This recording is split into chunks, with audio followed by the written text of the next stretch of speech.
I know you can stop this. You have to help me. You have Hey, calm yourself. Outlast Whistleblower is a grim 2-hour expansion that thrusts you back into the hellish world of Mount Massive Asylum, and for better or worse, forces you through the same brutal torture as the main game. But if subverting expectations is a core tenet of horror, Whistleblower drops the ball by making every second of your adventure feel like deja vu.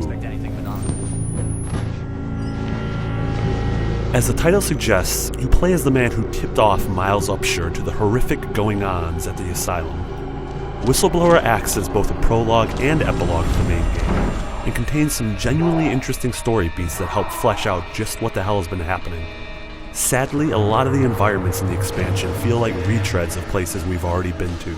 Wrecked offices, disgusting bathrooms, and foggy exteriors lose their evocative power the fourth time around, and this general sense of familiarity really works against Whistleblower.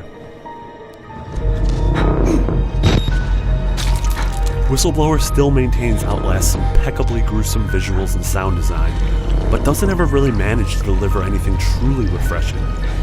Enemy encounters and scare patterns feel exactly the same, removing quite a bit of suspense.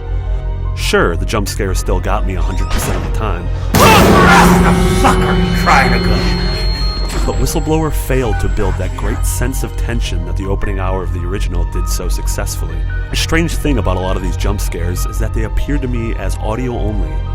Whether because I had the night vision off, or perhaps I was facing in the wrong direction, I was often greeted with a loud bang, a violin snap, and no visual cues whatsoever. See what I mean? Moments like this come across less as terrifying and more as just straight up confusing. You're still powerless against the ghouls that roam the asylum, so you'll have to run and hide anytime you're spotted. This is where a lot of Whistleblower's problems come to surface. Mission objectives are vague, and the level layout is more labyrinthine than ever. This led to a lot of frustration when I was trying to run away from a pursuer without any clue of where I needed to go. There's also a heavy emphasis placed on climbing up very specific and easily missable surfaces, which only compounds the confusion. It gets even worse thanks to a slew of narrow hallways that often forbid you from maneuvering around your attacker when cornered. Even more so than the original, I found myself dying over and over until I figured out where the game wanted me to go and what it wanted me to do. Nothing kills horror and tension quite as swiftly as frustration.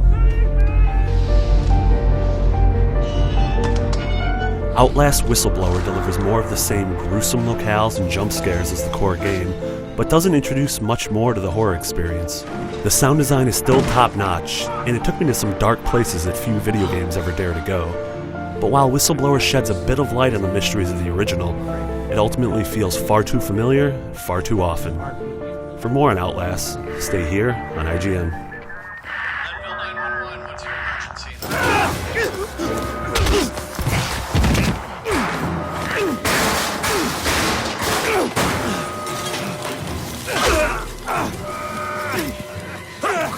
Waylon, you couldn't just keep your mouth shut. You couldn't just play along.